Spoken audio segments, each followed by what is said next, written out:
Do the recap first, and then we will introduce Joan and the session. Today's session, will that be okay, Geetanjali? Yes, absolutely. I will just over share to you. my... Good afternoon, everyone. Thank you.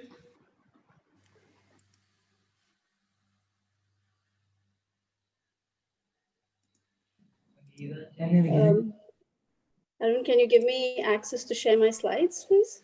Yes, ma'am. Now you can share your slides. Thank you. It still doesn't allow me to.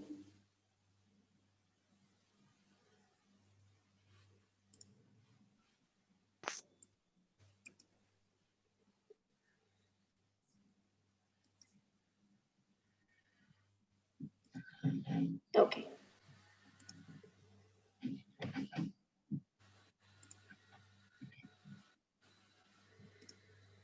Okay, so good afternoon, everyone. It's the last session in this first phase of learning.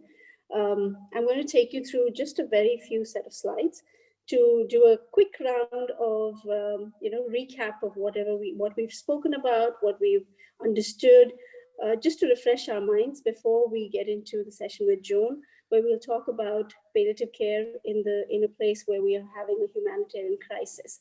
During such situations, what does that stand for? So to get us started, you see my screen. Okay. Phase one. Phase one was about understanding palliative care, the landscape in which we are, trying to make a difference, the landscape that has brought us together, if you will. And that's what phase one was all about. It's about setting that stage. And we started this we've done 3 sessions already. And the first session was about an introduction to palliative care.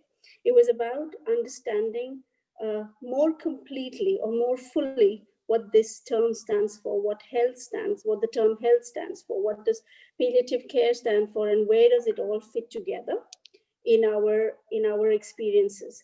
So to get us started, we talked about the WHO definition for health. And as you can see here, what we talked about was health is a state of complete physical, mental, and social well-being. And it does not simply mean that there is an absence of disease or infirmity. So WHO definitely defines health as a more complete state of being. ICMR mentions that the duty of healthcare, of a healthcare provider, is not just to mitigate suffering, but to cure sometimes, to relieve pain and provide relief sometimes, and most often it's to comfort. Almost always it's to comfort, and that's the, if you will, the definition of what it means to be a healthcare provider. Now, these 2 definitions give us, tell us that at the top, at the broadest level, we understand what health stands for. We understand what the duty of a healthcare provider is. As we get into the more details of palliative care itself, what we know is that palliative care is an approach that we use not just for those with life-threatening diseases, but more for everyone who is in need of that type of support, right? And that's something that we know, or we may or may not know. Some of us coming into this room, into this session, understood this, and some of us did not.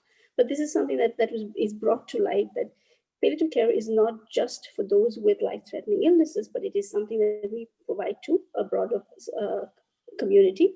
We also talked about how palliative care is not just for the patient, but it is for not just the patient, the family. It is about not just treating the illness, but it's also about creating an environment of sustained support for the patient and their families. We then went on to talk about the 2 errors of omission. Dr. Rajgopal took us through this. We talked about how the system the first error of omission being that the system tends to the disease that is affecting the patient and does not pay enough attention, or sometimes any attention at all, to the suffering that disease has brought about, not just to the patient, but to the entire family. That would be what we would call the first error of omission we talked about. We talked about error of omission 2, where we talked about how some groups we have marginalized groups that are not receiving the support that they need. And these could be these could be individuals who are either having other diseases that we are afraid to get, like HIV.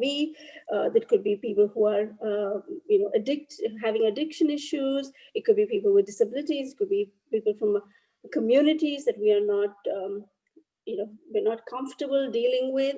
So that's the second error of omission that we talked about. We then spoke a little bit about the error of commission, where in the interest of commerce, in the interest of the health industry becoming a commercial institution, we have moved more towards treating even cases where the disease is incurable, treating that so that we can just sustain the life care support that we can provide the individual and thereby profit. So the healthcare industry itself has become more mainstream. It's become more commercialized, if you will. And that is another issue that we are facing in this space. Now, the last point that was brought about not the last point, but one of the points that we talked about was that the focus must be on the quality of life.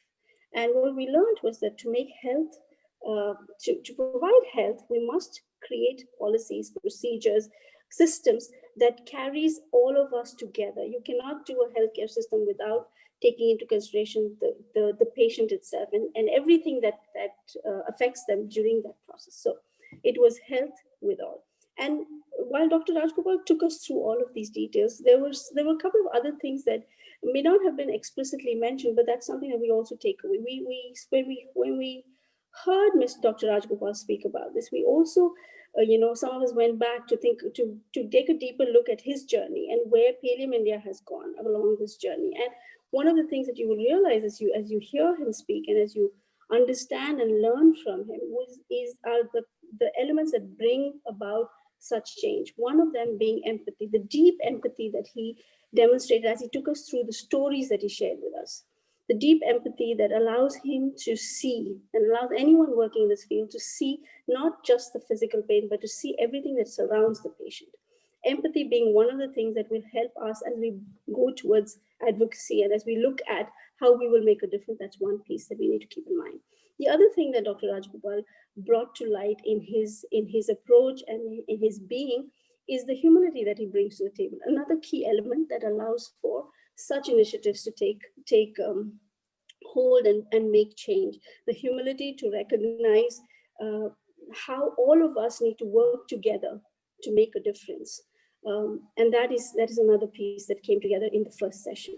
Now, as we move to session 2, what we talked about was just what is palliative care. Now, getting a little deeper into palliative care, because all of us have come to these sessions with our own understanding of palliative care, whether that be because we have experienced some of it at very close quarters, or we know that we're going to experience it. So we have some inkling of why we are here. So what we talked about in session 2 was the WHO definition of palliative care. We talked about the approach that WHO has defined, saying that palliative care is not just about the patient, but it's about the quality of life. It's about an approach that improves the quality of the patient's lives and their families.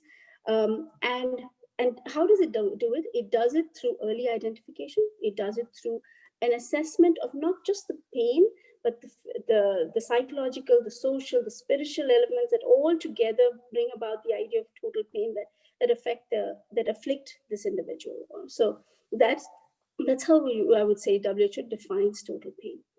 What we also talked about palliative care is that palliative care is not only for those with life-threatening diseases. And again, we reiterated this point. We spent a little bit of time talking about how to, in order to make this approach viable, it is going to take the efforts of not just individuals like us, but the society at large. And we need to come together to spread awareness, to build skills, and to create the tools that will affect this change. We talked about how,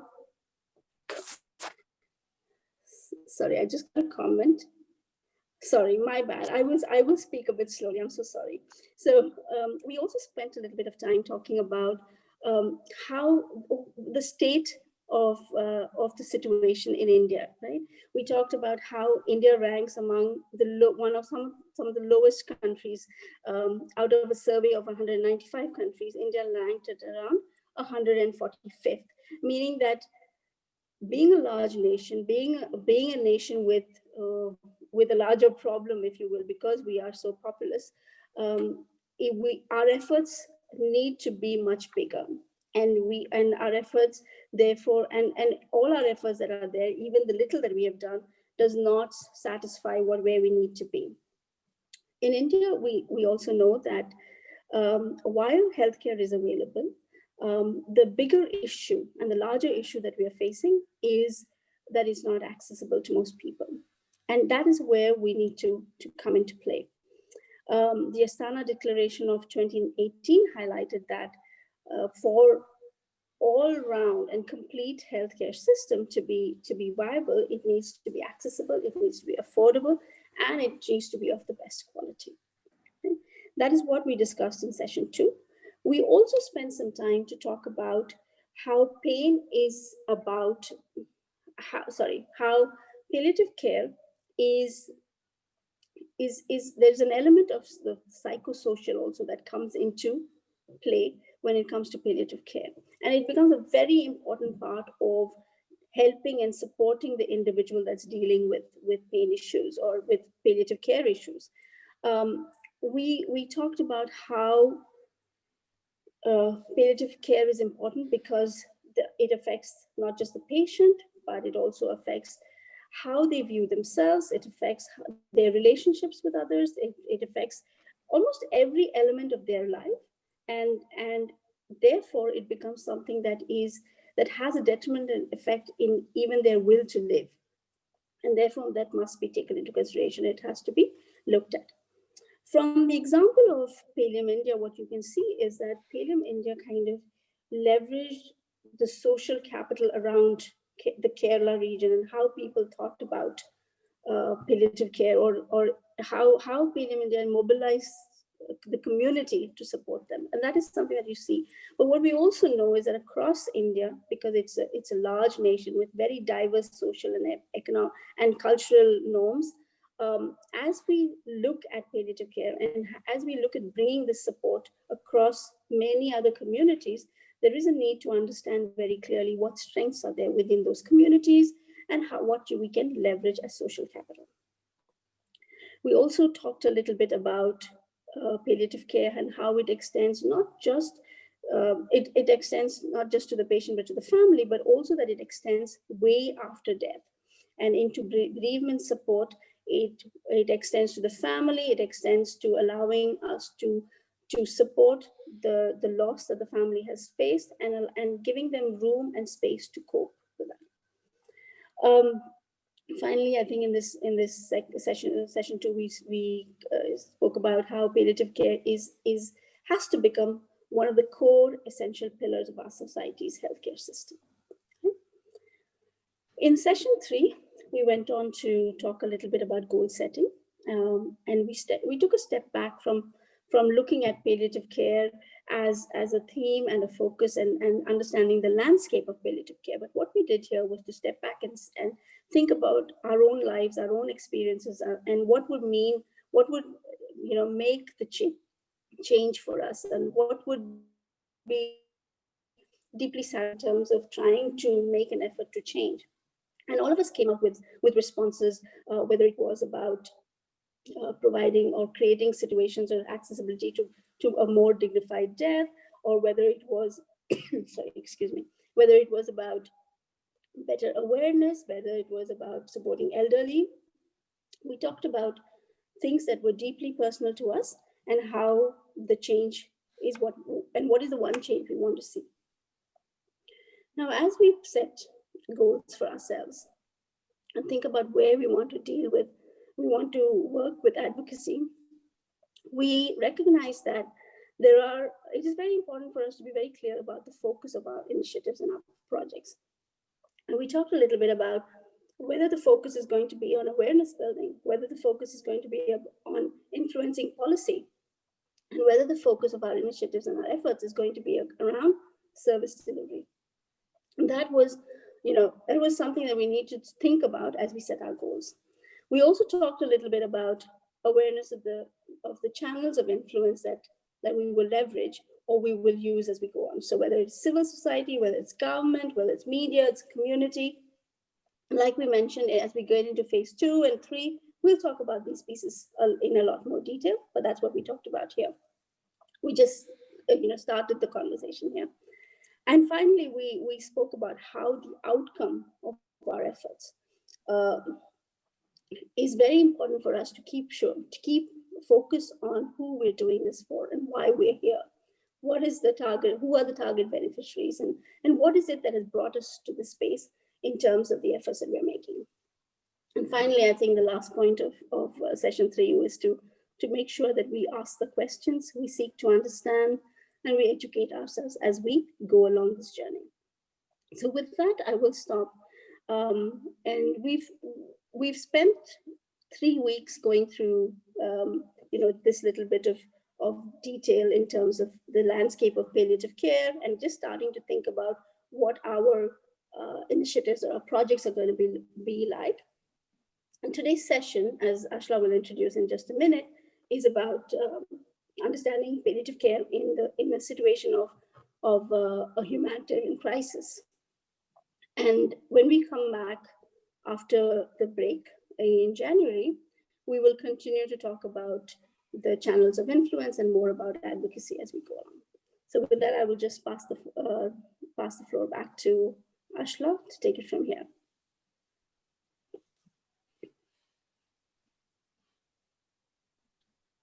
Thank you, Gitanjali. Good afternoon, everyone.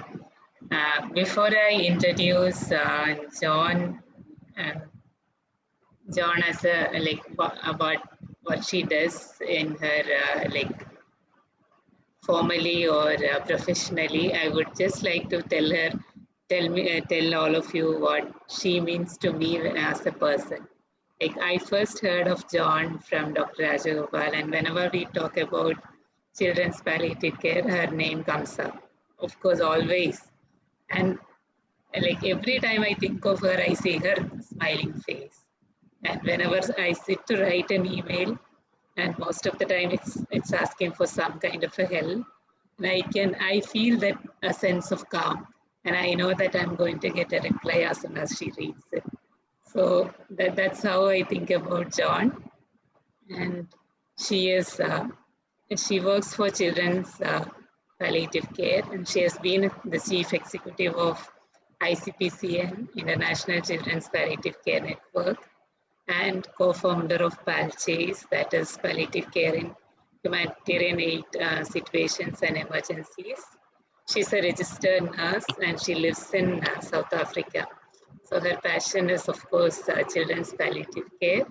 And today she's going to talk to us about palliative care in humanitarian crisis. So thank you, Joan, for being with us today, and over to you. Thank you, Ashla, and thank you for the introduction. And it's really lovely to be with you from South Africa, where we're sitting in the middle of the day. If you'll just excuse me while I set up the screen share. Where am I? Can you see the slides? No, ma'am. Not yet. Okay, let me try this again. Screen share.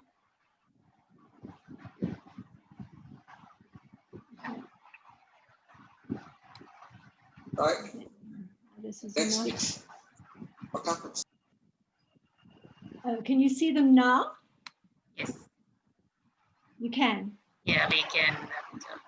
Okay, that's great. That's good. I just want to make it full screen. And thank you. So what we're going to be talking about today is a fairly new field in palliative care. And yet, like all of these fields that we think are new, if we go back into history, we'll see that actually the principles have been around for quite a long time. And so today I'm going to talk a little bit about where palliative care and humanitarian issues meet, something about the development, and because I love history, I love understanding where we come from, there'll be a tiny bit of history thrown in there.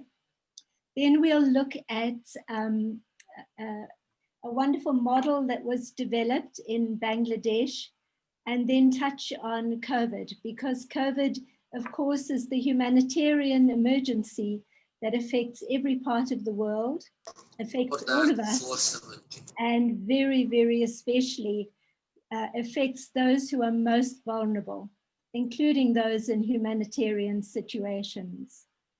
And so with that wonderful introduction of what you have already covered, and you've looked at the issue of suffering, the overarching goal of both palliative care and of humanitarianism is suffering and the relief of suffering.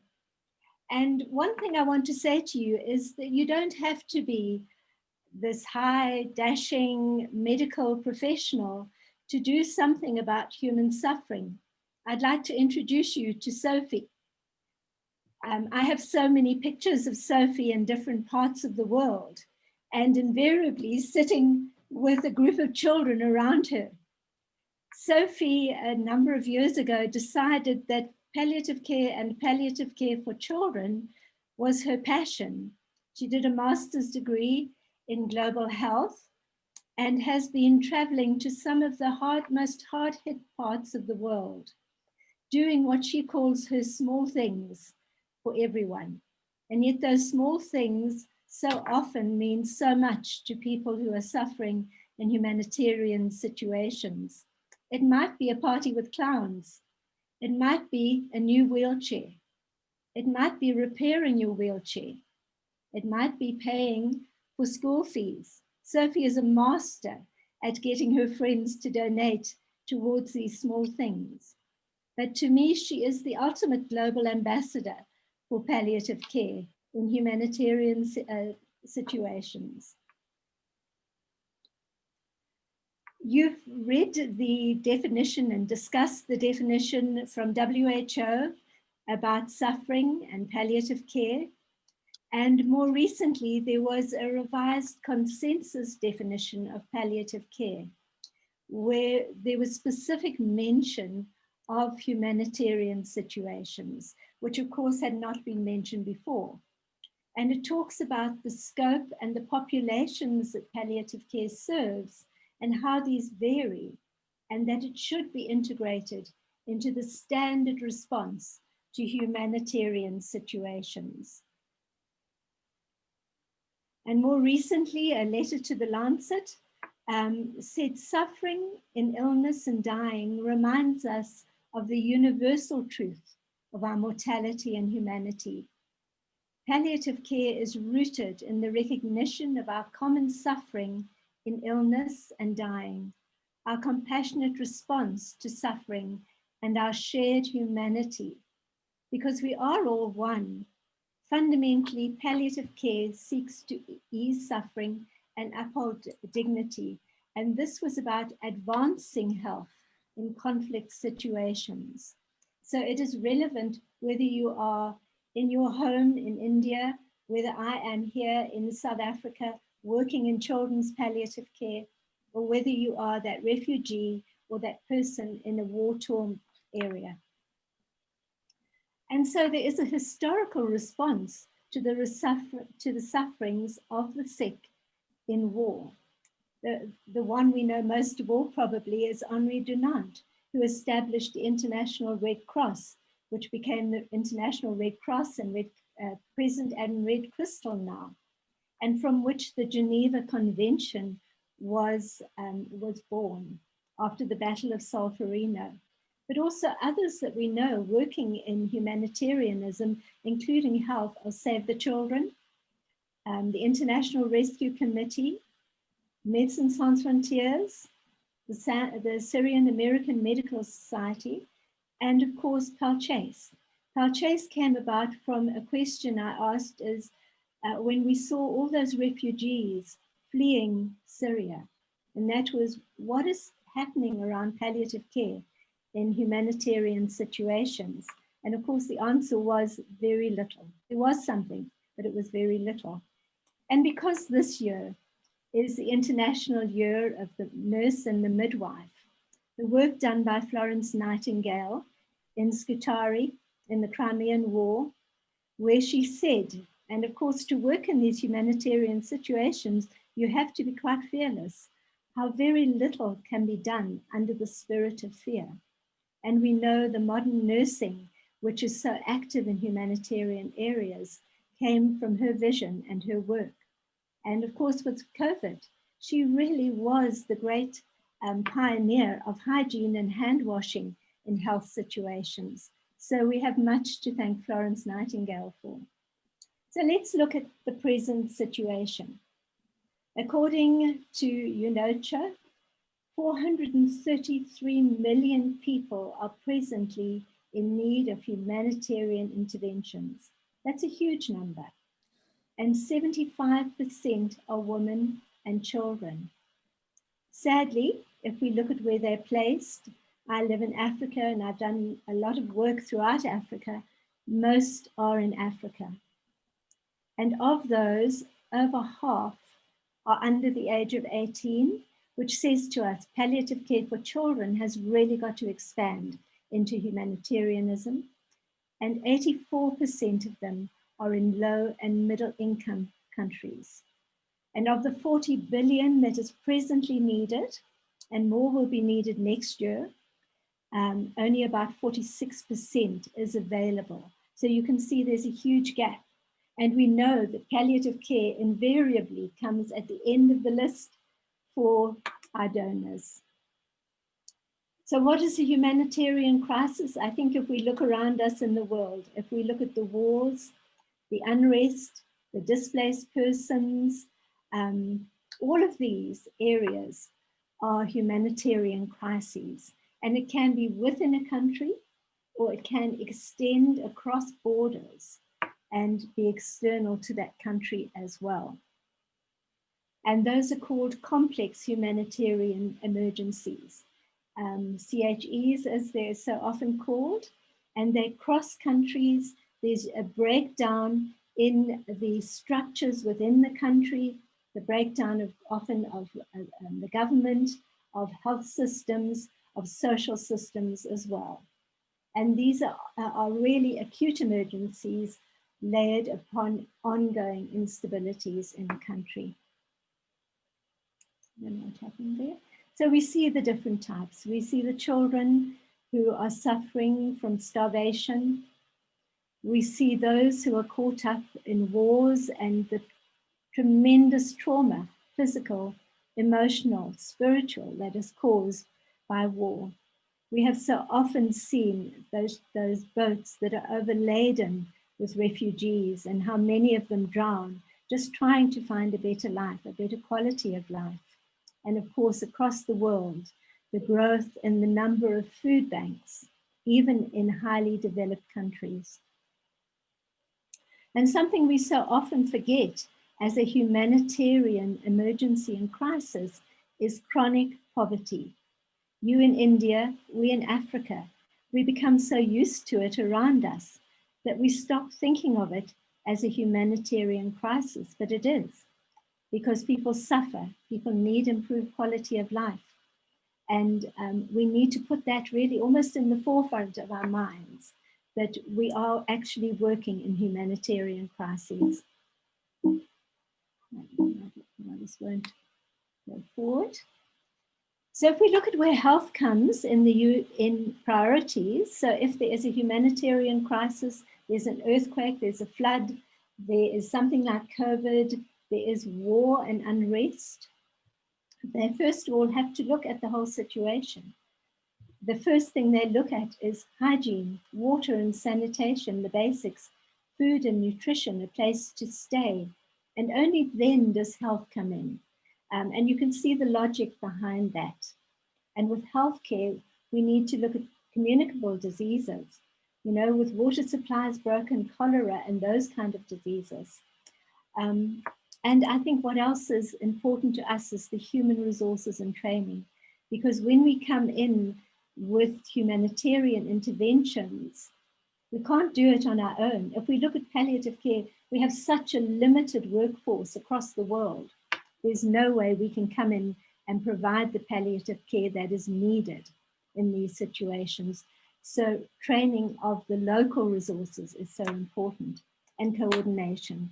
And when you see the overall coordination, how many are brought into it, you will see humanitarian responses are really great examples of coordination.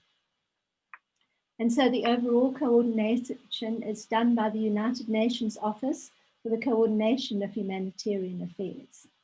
And the health response is coordinated by the World Health Organization. And of course, for children, UNICEF always takes the lead. So where does palliative care fit in? Palliative care should fit into all those health responses. They should be part of the health system. And of course, we know that they're not. And this is what our challenge is as we go forward. And this is what was said in humanitarian medicine. The somber reality that medical practitioners are so frequently faced with. They witness death and dying in their response to humanitarian crises. Yet palliative care has historically been neglected.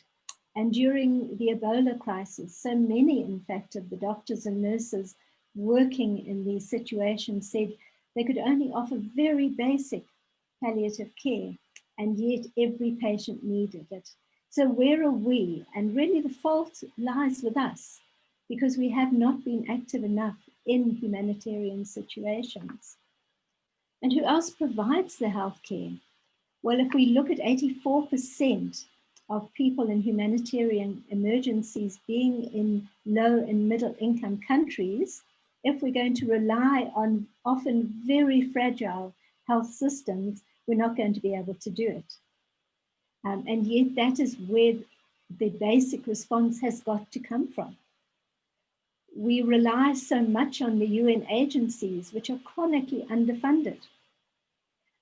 We rely tremendously on those magnificent humanitarian health response agencies, like Doctors Without Borders. And that's the first name we always think of, isn't it? And we know that MSF has actually taken palliative care on as part of their health system, and yet there's a tremendous amount to be done to develop that. And the often unsung heroes of the response are those non-governmental organizations on the ground. As in India with the floods, how much was done by Pallium India and so many other hospice and palliative care organizations on the ground. The faith-based organizations that struggle, but they do something, and sometimes the palliative care organizations, but not often enough. There was a systematic review done from the University of Geneva, and they looked at what was happening, and what they found out after interviewing humanitarian emergency organizations, global palliative care organizations, the World Health Organization, and so many others, was that we were not generally in the culture or the practice of these agencies. But, and there's always that light, isn't there? There's always that glimmer of hope that says, hey, we're here, and it can be built on. And if we look at so many really, really poor countries, like Haiti, Sierra Leone, and the Ukraine, and so there's definitely a need and a role for Palchase. The current reality in humanitarian settings, seldom available, the resources aren't there, the essential medicines that we know should be there are not there. The humanitarian response teams, while they acknowledge the need, it's not existed, it's not in their systems. And what humanitarian situations do is that if you have a pre-existing illness, a chronic condition like diabetes, hypertension, heart failure, renal failure, so often your access to those treatments has been interrupted. HIV in Africa, of course, huge. If you can't get your antiretrovirals, your disease is going to progress. And then we have the very, very real situation that the people who come in to provide the humanitarian care come from other cultures. And often there's a language barrier and there's a lack of understanding of the culture on the ground. And so why we set up Palchase was to look at how do we achieve the goal of relieving suffering in these really difficult situations, and where universal health coverage includes palliative care. How do we ensure that it fits in everywhere? And so what we are as Palchase is we are an open network. Anyone can join. So you're all welcome to join us from both palliative care, humanitarian health communities, from the local communities, looking at how do we take this forward. And as I said, we are really a very, very new organization. And what we want to do is actually get past this false dichotomy that either you have to save life or you can bring in palliative care. What we want to say is you can save life, but you can bring in palliative care together with life-saving interventions, that there should be interventions to relieve suffering as well. And of course, the humanitarian aid organizations, their priority aim is to save lives. And so they triage.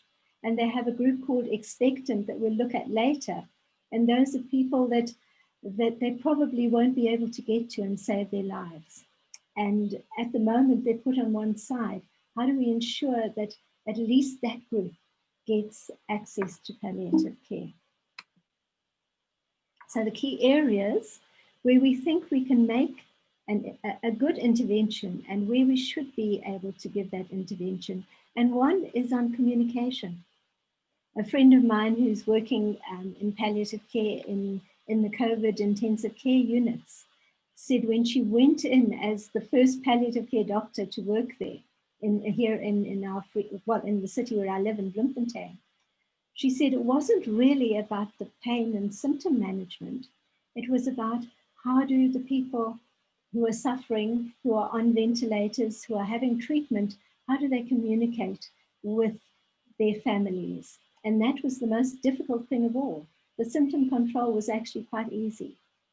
But of course, symptom control and pain management, and then the often forgotten areas of psychosocial and spiritual care, the important area of end-of-life care, and staff support, because staff are suffering the trauma that they are going through. And there are many, many barriers to palliative care in humanitarian situations. And these are just some of them that we have to look at. And so there has to be a strategic and an organized approach, but I also think there needs to be a more rapid response that comes from the heart. And so, as I said to you, that while we look at a fairly bleak picture for palliative care and humanitarianism, we also see these beacons, these lights of hope. And we see that WHO has recognized it. And so we have guidance, we have a guide from WHO that many of us contributed to as palliative care individuals. There is an increasing literature, and I'll show you some of it later on. There is some education and some research that is happening, mainly in Bangladesh and in northern Uganda. And most exciting probably of all is that the Sphere Handbook, which is really the basic handbook for humanitarian response, has had for the last 3 years a standard on palliative care. So we're getting there slowly. And these are some of the publications that you can look at. So there are articles in the literature. There is the WHO guide. There is the Sphere Handbook. And there is this wonderful manual, field manual on palliative care, which is open access. We actually went at the beginning of COVID, we went to Oxford University Press and we said, we know this means that they're going to lose money, but we genuinely feel there is a need to have a handbook apart from the WHO guide available to all. And with a very short deliberation, they came back and said, okay, first of all, they just gave us 3 chapters. And I went back to them and said, not enough. We need all the chapters, and they agreed to it. So if you're looking for a couple of good free guides that are available online, the WHO guide and the field manual are important. And I've told you about these guides and about Sphere.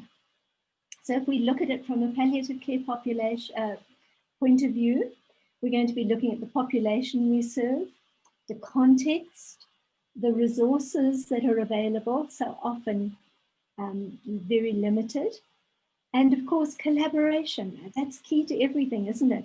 In palliative care, we know that we cannot do it on our own. We have to collaborate. And so the population, of course, is anyone from that unborn baby, where the parents might need palliative support if they know that the child is going to be born with a congenital anomaly, with some kind of life-threatening or life-limiting condition. We're looking at people who are tremendously traumatized, often having lost so much, everything that made their life theirs, losing their country, losing their family, losing their culture, their faith, moving into places where they are so often unwelcome, living with chronic illnesses, living always in fear. What is going to happen next? You know, we've all experienced it with COVID, haven't we? With COVID, we have this situation where we can't make long-term plans. My daughter and her husband have booked to come out after Christmas, but they're not sure whether they are going to have a lockdown or we're going to have a lockdown before then. So this fear of the unknown, what is happening, the hopelessness and the depression and that poverty. Many of them actually had comfortable lives before, and now they're having to adapt to poverty. Complicated grief, that grief that is so often unacknowledged, or it is ignored, and it's compounded by all of these external factors. And we know that those support systems, if we are grieving, we have our friends, we have our family, we have our faith groups, we have the formal support systems within our health system. And for all of those, it's suddenly cut off. And something that we need at times are safe and private spaces. And when you're a refugee, when you are displaced, those are taken away as well. And of course, as Dr. Raj and I are on the Elizabeth Kubler-Ross Foundation, I thought we needed to share a really important and very simple statement by Elizabeth Kubler-Ross, that grief must be witnessed before it can be healed. And if we're in a situation where nobody sees our grief, how can it be healed? And of course, the children. What is happening to our children who are seeing war, who are seeing families murdered, who are experiencing the fear of their parents, of their families, and who are seeing and experiencing things that children should not, that we know that children should actually be part of a normal life, should be safe, should have an education, and all of that is taken away as well. And we often forget how important the whole culture around funerals is to all of us as human beings. We've seen how in COVID, how it's been interrupted, how it's been so strange not to be able to attend a service. And for these as well in humanitarian situations, how do we overcome this? If you've had Ebola, your family can't see you, they can't touch you, you're taken away, you're cremated, whether you believe in cremation or not. So forgotten areas. But there are resources, and as I always say, when we see the dark, but there's always the light as well. And so the World Health Organization, they have provided a tremendous number of resources in a number of different languages. And we should make use of any resources that are there. Don't think palliative care has got to come in and do it all. We can't. We need to acknowledge with humility that we can't do it. and that there are other resources that perhaps are better that can be used. And of course, the spiritual distress. We know that our spiritual life is dependent on meaning and purpose in our lives. And we know that it is dependent on our connectedness to others, our connectedness to our culture, our connectedness to the nature that we know that is familiar. I look outside and I see the trees in my garden and I see the birds and I can hear them. That is, I'm connected in that way. And of course, to something greater than we are, to the sacred. And when you become in a humanitarian situation, the first thing you feel is, I've lost everything. And how can there be something greater than me that cares about me if I'm sitting in this situation? That great emptiness within, how do we fill it? And how do we, and palliative care, how do we help to give people meaning and purpose in life again? And how do we help to bring connectedness? And so much of what we do in palliative care that we provide in a more safe and known setting, we can take all these principles and we can apply them in humanitarian settings, just recognizing that it's probably going to be a lot harder. And recognizing how many faith-based organizations are important role players that we need to connect with. And those are just a couple of the organizations that work worldwide. They work in the poorest areas and we need to connect with them. So we need, when we work there, to help them give meaning. How do we give meaning? So often with your patient who's lying there and dying, who feels they have no meaning, we do it in little ways. We tell them how much they mean to us, how we love their smile, how we love the jokes that we can share, how we like it that we both enjoy chocolate. Those little things we might have to do and take them down, take those things down to that level. Their connectedness. We can show them that if they're not in familiar nature, that the beauty of the sky that is over all and of course connects all of us. And we can refer to Viktor Frankl, who went through the Holocaust and the concentration camps and wrote that magnificent book that each and every one of us should be reading or should have read. When we can no longer change the situation, we are challenged to change ourselves. So as we're looking at the big picture of palliative care in humanitarian situations, we need to also look at how important our touch and our words and our presence are in that situation as well. And then, of course, where my heart lies most of all, I absolutely love this quote by Anthony Lake, who was the CEO of UNICEF. And he said, what they're trying to do is to give children the simple miracle of an ordinary life. An ordinary life. This is dawned by a little girl, one of our hospice children, who has lived in the children's hospice off and on for a number of times, whose life is nearing the end, and yet she can still draw a picture with color and with sunflowers and with a smile on her face, even though there's a couple of dark clouds in the sky. We need to recognize those as well. But her basic picture of light and life and hope. We need to give them the opportunities to play. Simple things. I always carry my special puppet with me. It's easy enough to put into my handbag. It's easy enough to put on. Children relate to it. So if we go even into the darkest situations, carry something that can bring joy. Puppets and bubbles, I always say, are the two most important things we can carry with us. And art, to allow the children to express themselves through drawing and creative exercises. And of course, it's not just for children, the adults as well. How do we help them to create? How do we help them to express how they're feeling through the colors that they put onto the paper, through the pictures that they draw? And they don't have to be artists. We can all draw, we can all show how we can express ourselves. So we know where the humanitarian crises are. That's easy enough to find. They're all around us. They're part of our world. We have an idea through the work we've done already, what the palliative care needs are, but we really don't know the numbers that need palliative care. But we do know that the especially vulnerable groups are going to become even more vulnerable. We know that there's increased morbidity and mortality.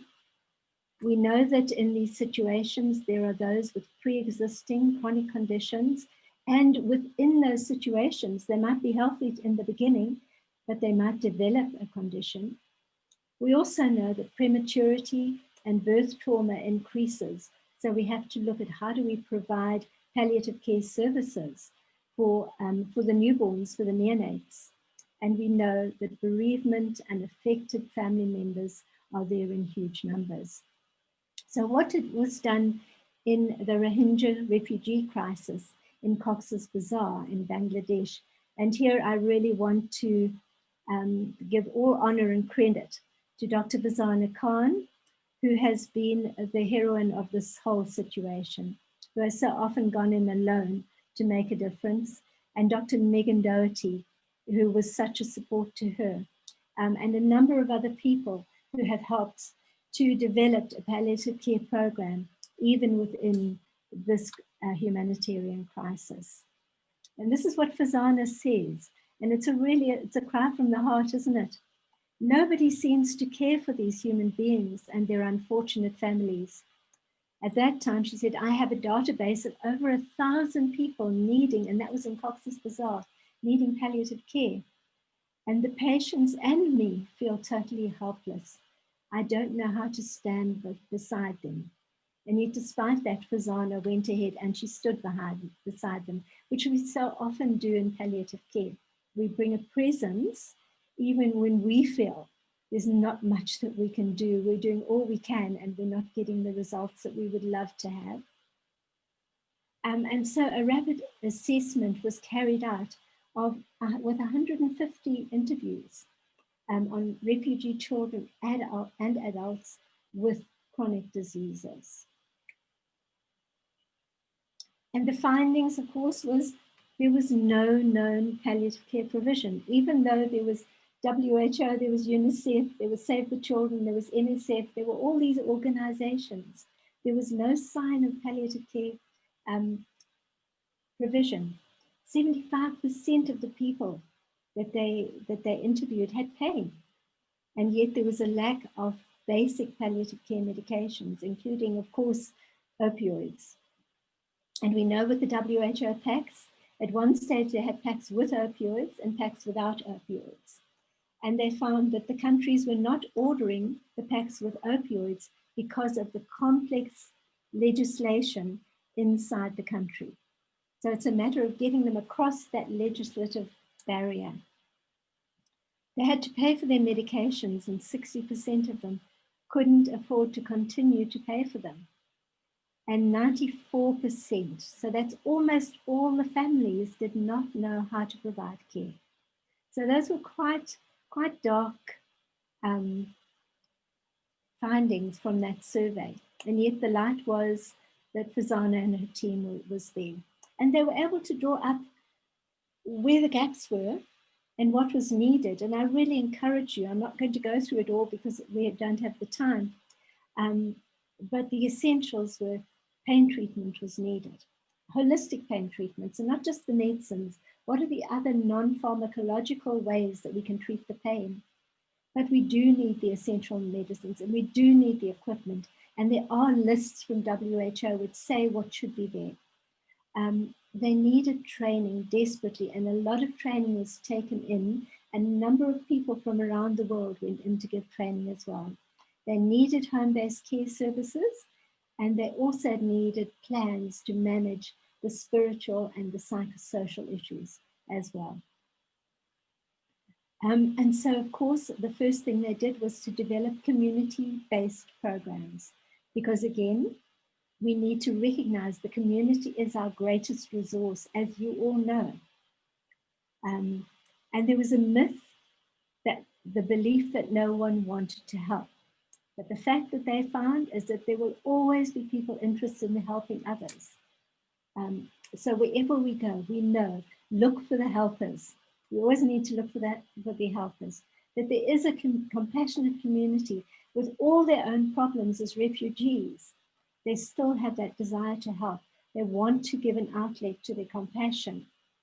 And that when we do this, there is community ownership and people are prepared to volunteer and to be involved. And that's the only way we can do sustainability, even in refugee situations.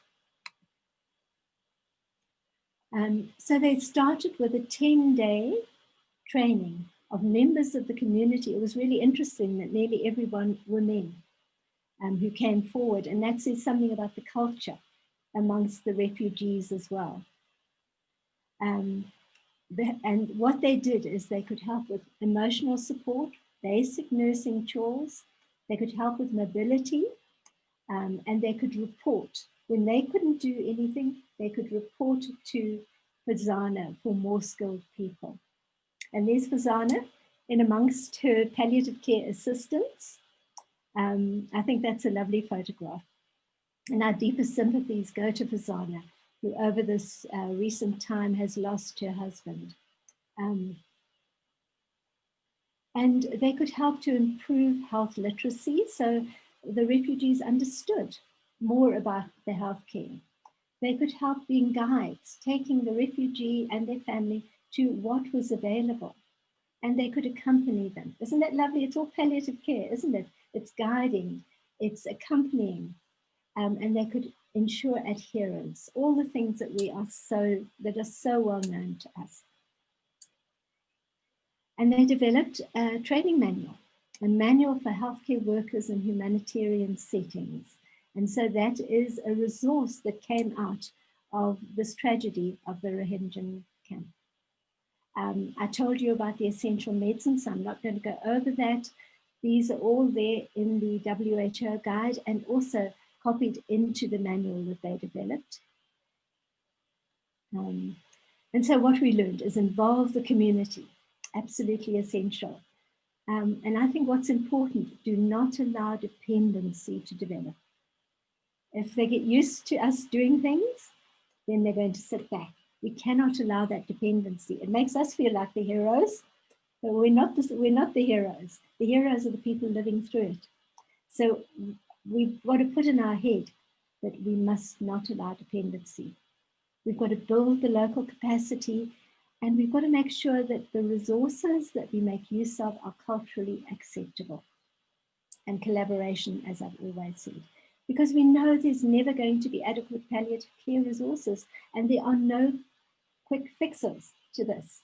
It's got to be done step by step, and supervision and mentorship and support. And with Zoom, we can do so much, can't we?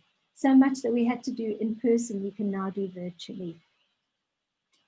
And this is the prediction of the International Rescue Committee, is that in 34 conflict affected areas and fragile communities, we could see up to 1 billion COVID infections and 34 million deaths. Frightening, isn't it? Because in the beginning, it was contained because often they just cut off access to the refugee camps. But now it's opened up again. The refugee camps are ideal breeding grounds for COVID because people live on top of each other. The sanitation and water resources and health resources are not that good. And so we have to recognize that these are ideal breeding grounds. And they will probably be the last places to get the vaccine because of lack of funding. So COVID and palliative care with the refugees, well, I've told you about that. There's a lack of PPE as well, lack of resources, pre-existing health conditions, financial resources. You know, you had money when you lived in Syria, you don't have them anymore wherever you lived. And we need to reorganize the health resources. And they've never been made an essential component of pandemic response planning, and that includes for COVID-19. So we need to raise the profile, and each one of us can do it.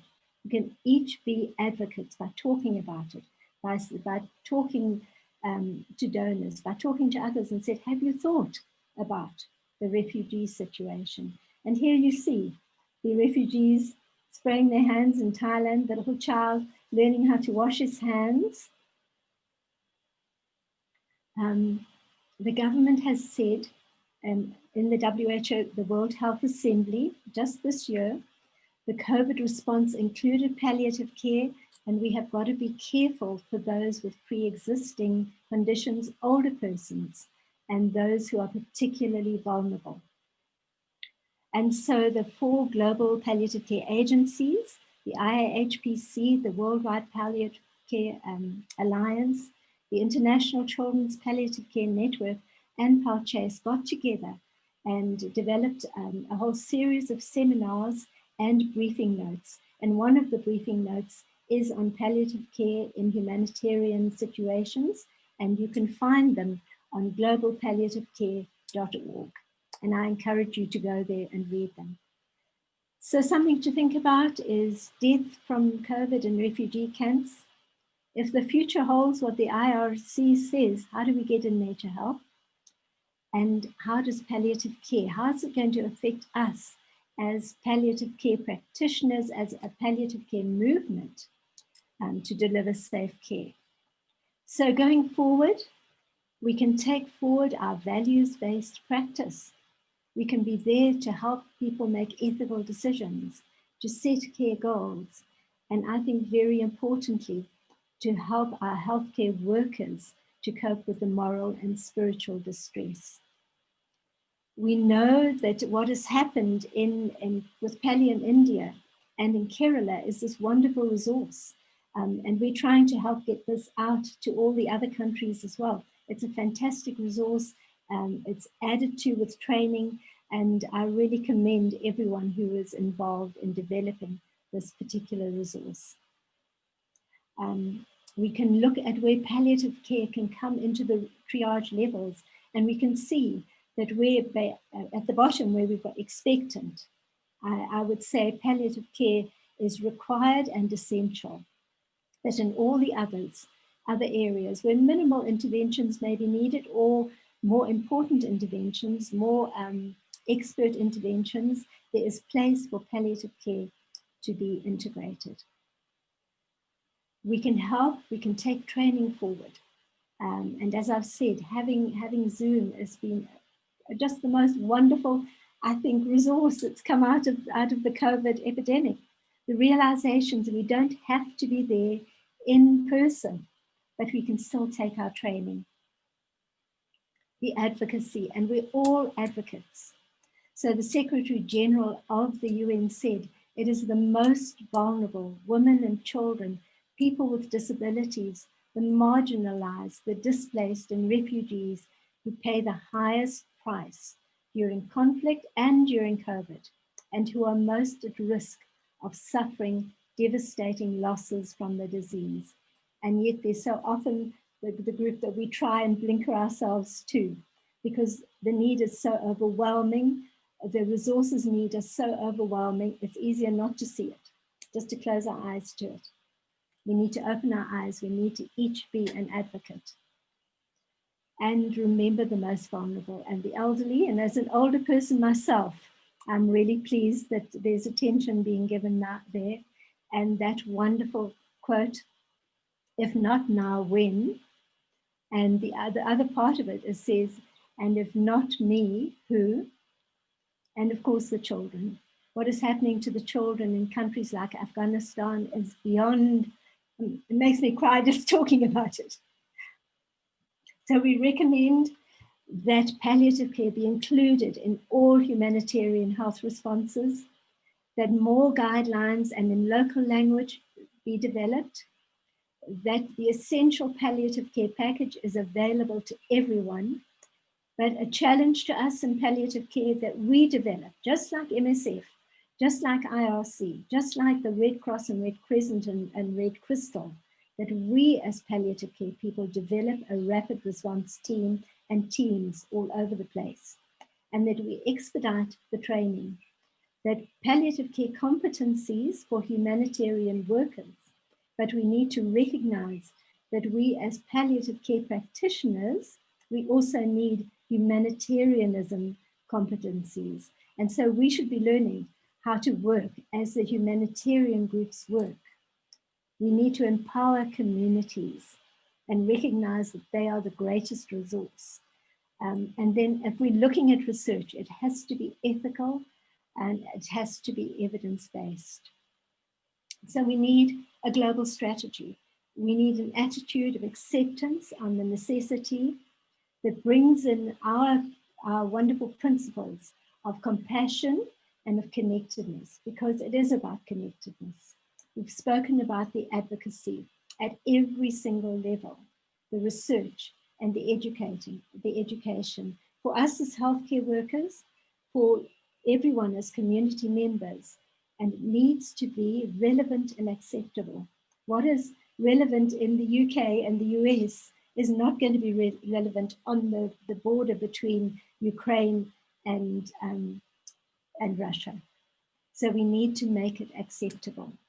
I think it calls for a large degree of humility for all of us to recognize we can do the basics. We need others to do the rest. And so I'd like to end with these words of Fazana, who said, originally, nobody seems to care for these human beings and their unfortunate families. And whatever we do needs money. Can we build up a strong palliative care force who will be a light for these absolutely disadvantaged people? So my question to you is, can we? So thank you. Thank you for allowing me to be part of your community today. And we all are one community. Thank you for all that is being done through Pallium India, reaching so many people. And thank you for what each one of you is doing and means to so many. Thank you so much, Joan. Thank you for that wonderful session. And I really loved this, the idea that some lives matter less is the root cause of all that is wrong in the world. Yes. So we all have to rethink about it and then understand that, like, where are we doing it wrong. And yeah, we can open the floor for questions now. So anybody who has any questions or comments, please. So you can, should I close, Ashla? So I can read the chat? Sorry? Should I close now? I mean, just close my, Presentation. presentation, yeah. Yeah, you can. You can stop sharing the screen. There we go. Yeah, thank you. Mr. Pranab, please ask your question.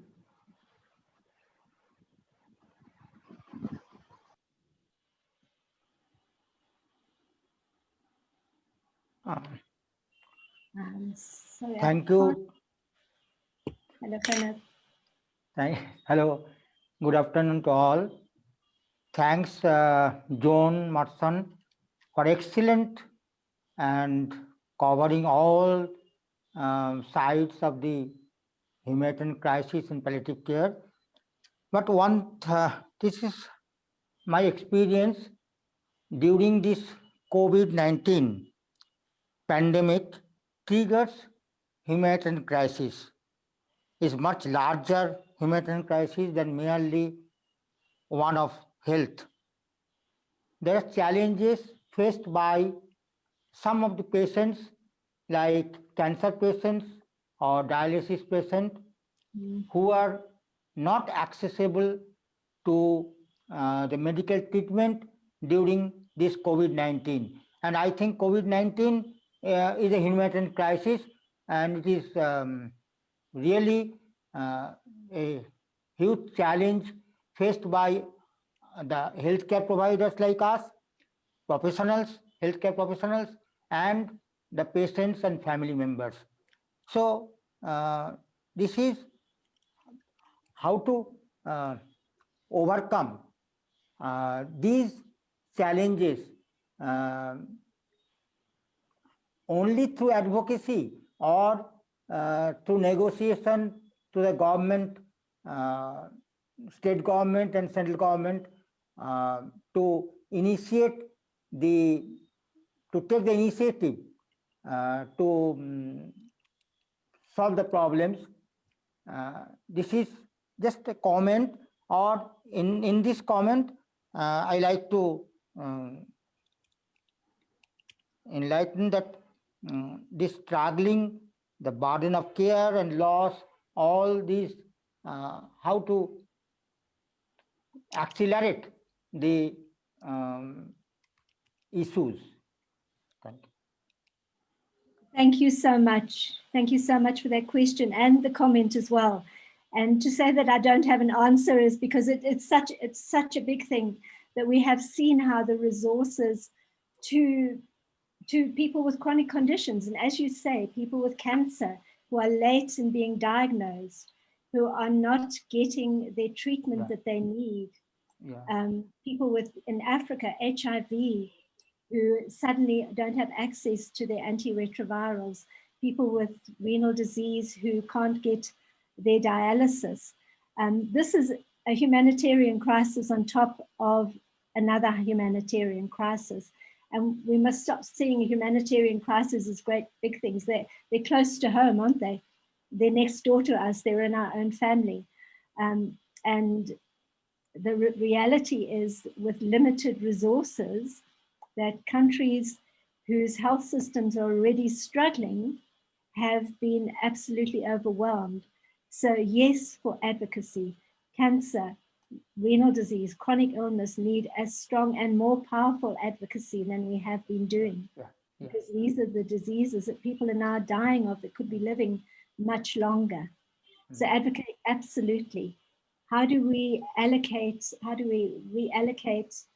funding resources to ensure that the essential services continue, as well as dealing with COVID?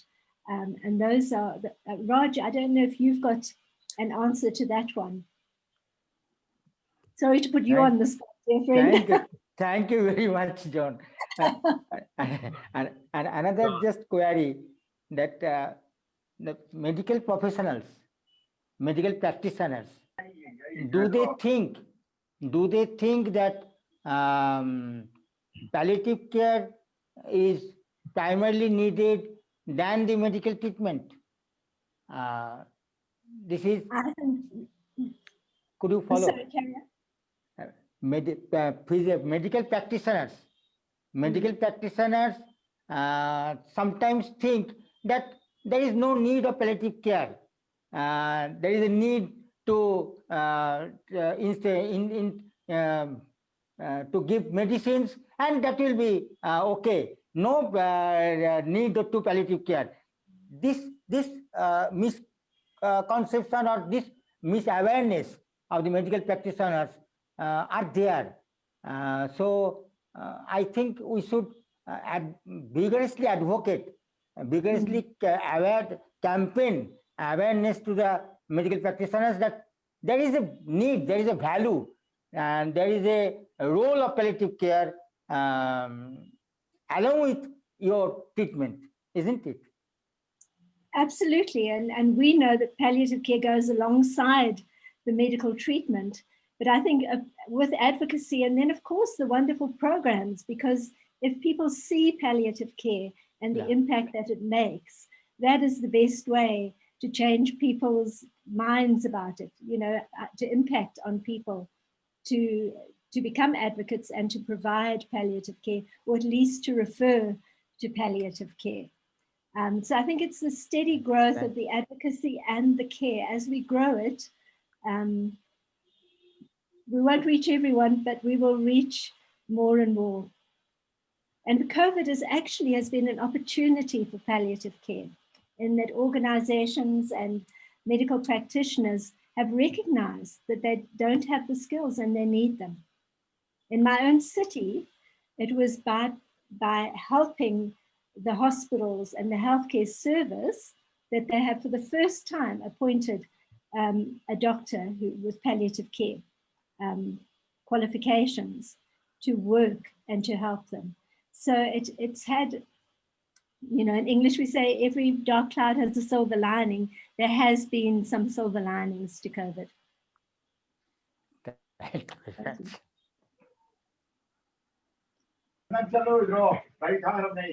Hello, madam. May I have a few query, madam? Yes, Dr. Rakesh, please proceed. Yes. You're audible, yes. Yes, madam. You have worked in the crisis, humanitarian crisis situation, like say natural calamity. So, my query is that and in your slide also the first point you added is a need assessment of the crisis scenario. So how is it different in your experience, like in the acute crisis, like say natural calamity, that from the chronic calamity, like the cancer patients, like the need assessment? How do you want to give a stress just to assess the need of that the victim, I should say victim, be the patient or victim of the natural calamity? I'm sorry, I kept on losing you. Did anyone hear? Is it that how do you continue to provide the essential assessments for things like cancer and chronic diseases alongside the humanitarian situation? No, ma'am. It's say in acute setting, as for example, natural calamities, say tsunami or say terror strike, and at the same time need assessment for the chronic illness like say cancer patients. So how do you how do we go to see the need assessment of that that category of scenario? Like one is an acute scenario, like say natural calamities. Another is a medical condition, like the cancer patient, so chronically bedridden patient. So in your slide, number 1 point, the need assessment of the that scene, I should say. Yes, so the need assessment is going into that humanitarian situation. So it requires the resources to go in and do an assessment of a section of the population. And that's what they did in the Rohingya camp in Cox's Bazar.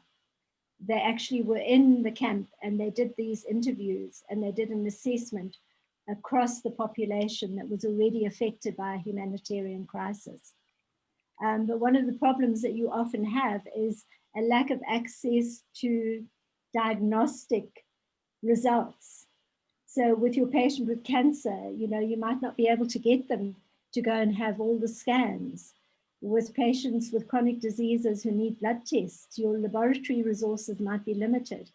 So it's really, it depends on the individual situation.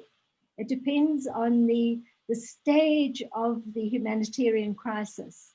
So if you've got something like an earthquake, where your first access is saving lives and then getting them to water and shelter and food, you're only going to be doing very, very quick emergency assessments. Whereas when they're more settled in the refugee camps, where, as I say, all these wonderfully coordinated systems from the UN actually come in, which has really amazed me to see how effective and how quickly they do come in. Then you'll be able to do more in-depth assessments and to refer them out of the crisis area. But it's a matter of accepting that when the humanitarian crisis is at its peak, or you know, when it's happening, like your floods, your earthquakes, your war-torn areas, that you really can only do the basics there and you get them out to safety as quickly as you can. Mr. Syed, you had a beautiful comment. Would you like to talk about that?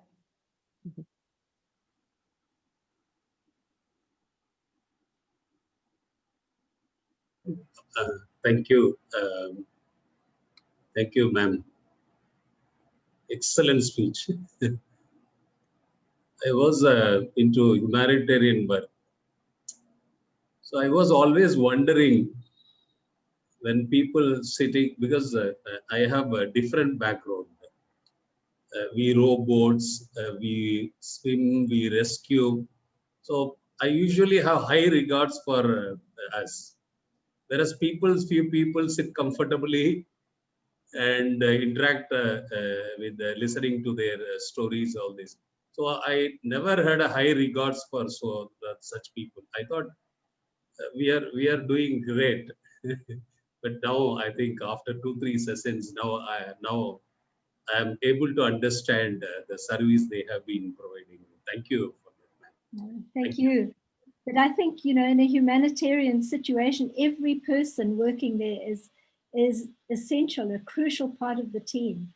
And every person working, whether on the rescue or the healthcare or caring for the dead bodies, a very, very, very important part of these situations. Each one is just that essential part of the whole team. And that's what we do so beautifully in palliative care, I think. There isn't the hierarchy, that we are a team, we are together.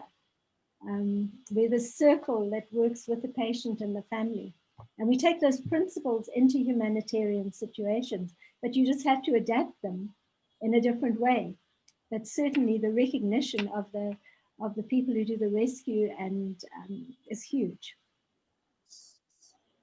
Thank you.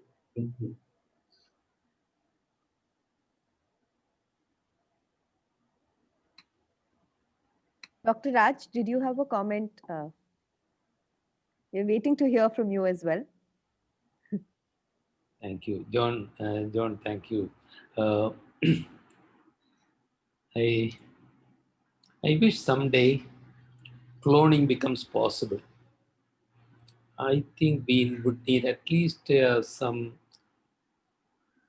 10,000 copies of you in India alone. Thank you. Thank you for this gift. Oh, I've always looked up to you and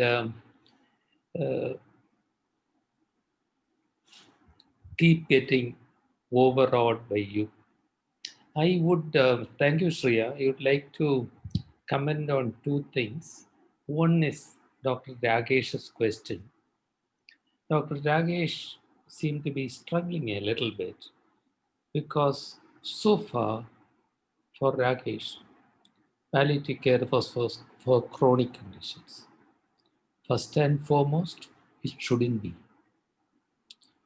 If in the middle of the night, I have a heart attack, I'm taken to the casualty, I know that when I'm clutching my chest with that mortal pain, nobody will bother a bit about the pain. They will all be looking at the ECG and echo.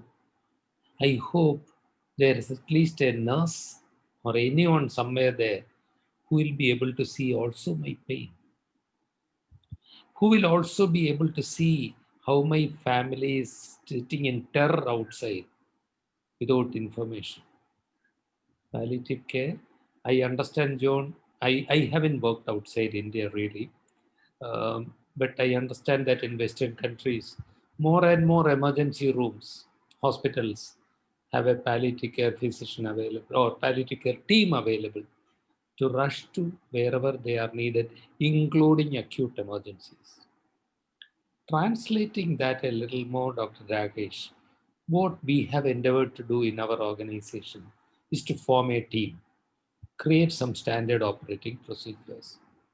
If tomorrow, God forbid, something like that should happen, but if there is a railway accident in the vicinity or a bus accident, something as small as that, or a flood or anything big, there would be a few people who can be called any time of the night. They will get together. There would be a kit that somebody can pick up, including essential supplies, and a vehicle will be named that can rush to the spot. What do? We will treat pain. We will be part of the team, being there wherever they are. But Said, there would also be people Maybe people like me cannot rush in and be there the thick of it, but maybe just to sit there, hold their hands, even if they are hopelessly injured. That's a horrible thing to show. Joan, oh my God, hopelessly injured, because we truly believe so long as there is life, there is hope. May not be of recovery and walking back home, but hope that for some time somebody will hold my hand. I will not die alone. Thank you, Joan, for that wonderful treat. Thank you, Raj, for those beautiful words as well. My husband would have something about the 10,000 clones, I can tell you. He'll say one's enough. But thank you, everyone. It's been a joy to be with you. It really has. And thank you for inviting me. Thank you, Joan. Thank you so much. We hope your children do visit after Christmas and the COVID doesn't change. We hope so.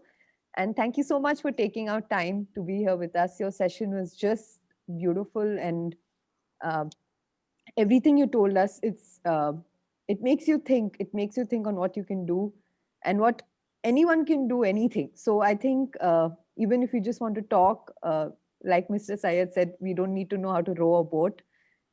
Everyone can save anybody. So thank you so much for taking this session and taking out your time. Thank you.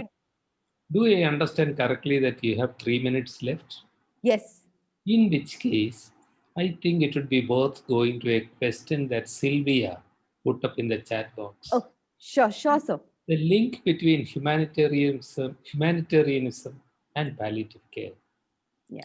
I think she is struggling there, not specifically with palliative care. I think the question is really about healthcare as a whole. If we believe in that definition of health, how can healthcare be without humanity? Joan, with Sylvia, sometimes I also get confused with all this, the technology-based healthcare, which is important, but connecting it. Maybe, John, you will have a final comment about the link between humanitarianism, palliative care, and healthcare. I think that palliative care and healthcare in their essence is a humanitarian response. Because what is humanitarianism? It's about responding to suffering. And we are human, we are all connected. It's a belief that we're all connected. I mean, why do we reach out? Why do we, not just in humanitarianism, why do we reach out to our neighbor and help them? Why do we reach out with health? Because we are linked. It's a connection that is just so powerful. And as I've always said, palliative care to me is a humanitarian response, and healthcare is a humanitarian response. It's a human in need responding to your humanity. Sylvia wants to say something, Shreya. If I may just say, I think you kind of know it, but the way it was expressed today and the connection that was made between, I mean, I wrote this line down, our compassionate response to suffering. I mean, by using the term humanitarianism in that context made a lot of sense to me, and suddenly was a light for me, because you know, some of the aspects of palliative care which when they're not relating to specific pain relief, but they are as in physical pain relief, but they are aspects of palliative care when you're helping someone just understanding what's going on with their families, providing with the supportive help, and all of those things. There used to be a term that we would use growing up, like in college, we would do social work. And I always thought of that as being social work, and wondered about the nexus between the social work and palliative care. And today it made sense to me when it was brought together by saying that it's about humanitarianism in the end. So thank you for that. That was my connector. Thank you. So we'll stick to our tradition, and we have gone. We will cross 4:30 as usual. But thank you, everyone. It's the last session of the year. It's the festive season, so I'm not going to trouble you this year or in the first week of Jan. So there are no assignments. I would be sharing the handbook, the Oxford one, the Sphere one, and the WHO End of Life Atlas. So you'll have lots of reading material. Yes, do enjoy times with your family. Have a beautiful Christmas, New Year. Take care of yourselves. That's all. And take a break from work, I think, in the last week at least. So, and that goes to Dr. Raj and Joan and Ashla and everyone in the team. So Merry Christmas, Happy New Year. Thank you, Joan. Thank you, Dr. Raj. Thank you, everyone, for being here. Have a lovely, lovely New Year. Thank you. Priya ma'am? Oh, sorry. The feedback form, please. Yes, ma'am. Before signing it, I have a request. Please fill this feedback form and submit it now. Yeah. Thank you, everyone. Please fill in the feedback. Thank you. Thank you. Bye-bye. Bye. Thank you, John. Thank you. Blessings.